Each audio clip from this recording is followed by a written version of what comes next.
I'm here with my coach, Brian Wilson. Where we at? Forca Martial Arts. How long you been here? Oh man, we moved in here March. It'll be 5 years. Oh yeah. Wow, yeah. Where are you at on your second degree? Second degree with Bill Wallace in kickboxing. Second degree with Jiu Jitsu. And March is actually the month I got my black belt in. So Yeah. 7 years. Shout out to him. If you're in Russellville, Arkansas, this is a guy you need to be training with. Where are you located? Yep. 301 Reasoner Avenue Lane. Reasoner Lane. Yeah. 301 Reasoner Lane, Russellville, Arkansas 72802. We're right over here across the street from Arkansas Tech University. Yeah, so go see this guy, and I'm going to get my old self out of here and go hit the road. Yeah, Appreciate good to it. see you, man. Always a pleasure, dude. I'll get you in a few days. Yes, sir. Yeah, we'll see y'all. So we got round one. I'm with Stunt Bike Chase. We're facing off here. First time I had an opportunity to roll with him in a while. And I looked for some 2-on-1 wrist control right there. I don't need this guy having both hands accessible. Little arm drag action to the back.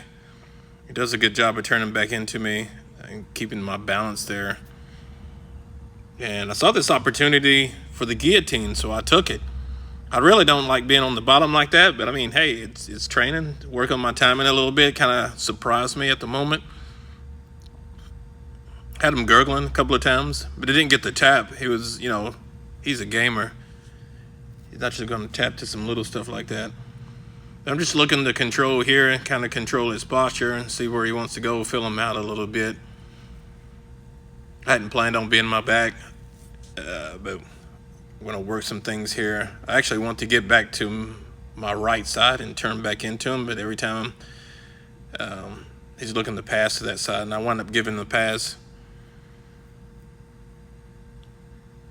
Here I'm adding in my frames, trying to break his connection. I can feel him pulling his hips in closer. I was really trying to keep his hips away as he walked them towards my head. He's got this attack going where he's keeping a lot of chest pressure on top of me, upper body attacks. I couldn't really get my hips up, not like I wanted. And once I got the arm passed over my head, I try not to let him get the pressure back again. But I wound up turning into him, but I couldn't get my hips away. But I did get over and naturally wound up giving my back up in that position. He kind of broke free for a second, and I wasn't exactly sure what he had planned, but he stuck with me right there. And he starts this reverse triangle game, which he set it up in a different fashion than what I felt before, but it's part of my game plan just as well. But I'm comfortable, defending the back positions. And I know he likes the arm bars. And we move into the arm bar, and I get to practice my defense right here. I hadn't been in this position in a while, but I fought the top leg, couldn't really get rid of the top leg. Went with the bottom leg defense so I could actually sit up into the guard. But right there where he puts his foot into the shoulder, I'm able to actually get around that. I got back to the top position, back in the guard, ready to pass in the round ends. We're only doing 3-minute rounds, so it's not that much time to work. The second round here, I'm with Edward. If you look at my previous videos, this guy I've done the interview with the last time I worked at Forca. But I'm able to get some good guard retention things going against him and practice some of the retention things I've been wanting to try out with different people, as far as keeping both feet involved and not really playing an angle. So I'm actually able to get the sweep right there. It felt like he was playing the outside camping type of game, or that's what he was going for. I anticipated that's why I was able to get the sweep. I'm not really looking to wrestle right here. I'm looking to draw him in so I could do the guard pull. I pulled a little bit better than what I wanted to. But I wanted to keep the connection here. But the mat space is a little small there. I'm trying to stay away from other people. But I want to close the distance, keep my hands involved just as well as my feet, because I don't want to let him have that freedom to move around. But he winds up getting a little pressure on me. Does a little pressure pass, and it's not a lot of action that went on in this round after he gets past. I spent a lot of time just trying to keep him in one positioning, keep myself based out on the floor. And I actually kind of experiment with that buggy choke just a little bit, trying to set it up, and we laughed about it. But on to the next round. I'm here with Randy. We started training together way back when we was white belts. He's got his black belt now. His game style, our style is similar to mine. We're both kind of slow, but methodical. And he's always a puzzle to figure out. As you see, I try to get the knee shield. He really doesn't settle into the knee shield, and that's one of my rules. That's why I settle into a knee shield. And I could feel him not wanting to settle into position. He really wants to move forward, and I'm framing to keep the distance. Because when I get my leg game going, and not attacking legs, but my leg game going with between my butterfly and a little 93 guard, as he goes to pass, he leaves that little Kimura out there for me, like his hands on the mat. And he done that a few times. The hand's just out there. So I decided to take it. I wanted to see if I could actually get the sweep, the Kimura sweep here. But he does something, has a reaction that I hadn't felt before. He keeps heavy on top of my hand. And as I go to rotate, I'm unable to make the rotation, and he takes that little, like the scissor choke from north-south.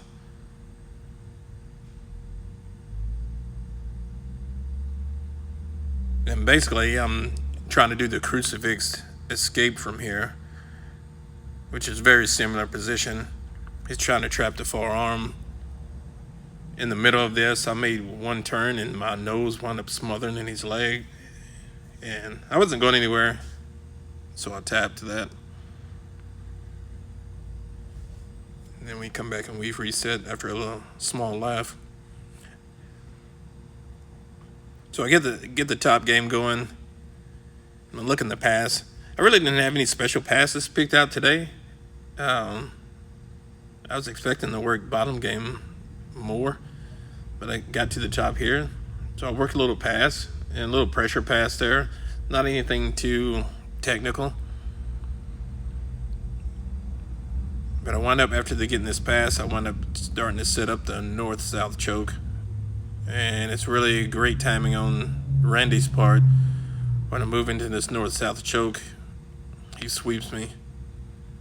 I mean, he waits to the right moment when I'm off base. I have this little Marcelo Garcia thing that I do, where I keep resetting that choke and moving the chin over, and he felt it when I kind of moved away from him, and he swept me. Then we got the end of the round right there. And on to the next. I hadn't rolled with this guy before, but he asked me to roll, and it was cool because at least I don't think I've rolled with him before. We didn't start from standing. We started from a seating position. It starts to get crowded right here on the mat, so we have to move around just a little bit. So I decided to take the standing position. Like I said, I didn't have any passes on my mind during the day, so I started to work my footwork and see if I could step around his guard.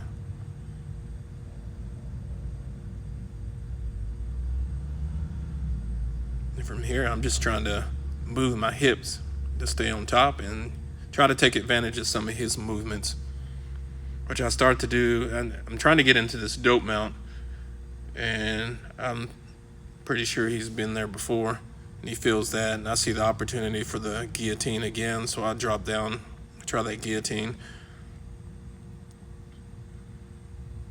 Then, I'm outsized here. We're moving around to stay out of other people's way, but I'm outsized here, so guillotine's gonna be a lower percentage. He was able to put a lot of weight to escape right there, so I'm not gonna go all in to try and finish that, because I knew I didn't have the neck very well, neck and arm. But when I get here, I'm able to get underneath him and get to a flower sweep to get to the top.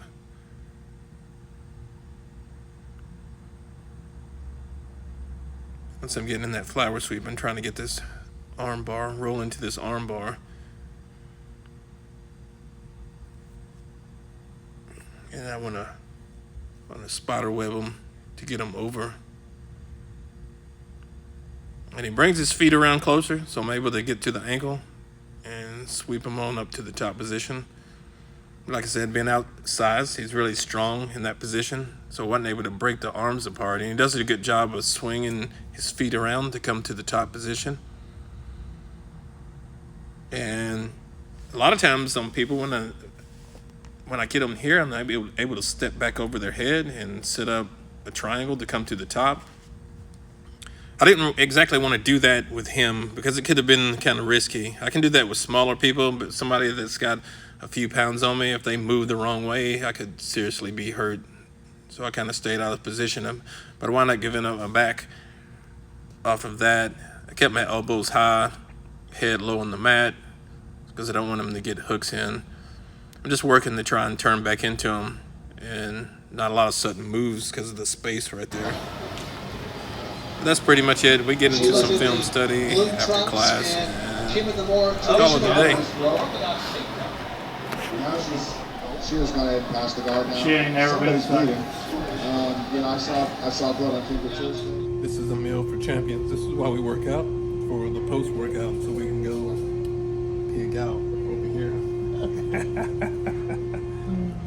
It's the next day, back at my gym, getting ready to teach some kids MMA classes, and I gotta tell you, it's been a really long time since I put in that many rounds, especially like with guys 200 plus. It was a lot of fun though. Every time I go into training, I have a specific focus that I want to go in, and some things that I want to kind of experiment with, and some things I want to accomplish. I got a few of those done. I stayed out of some areas. I went into some areas I actually didn't plan on going into, but nonetheless, it's always fun for me to experiment with good grapplers and guys that have, I'm going to call it mysterious reactions from what I'm used to.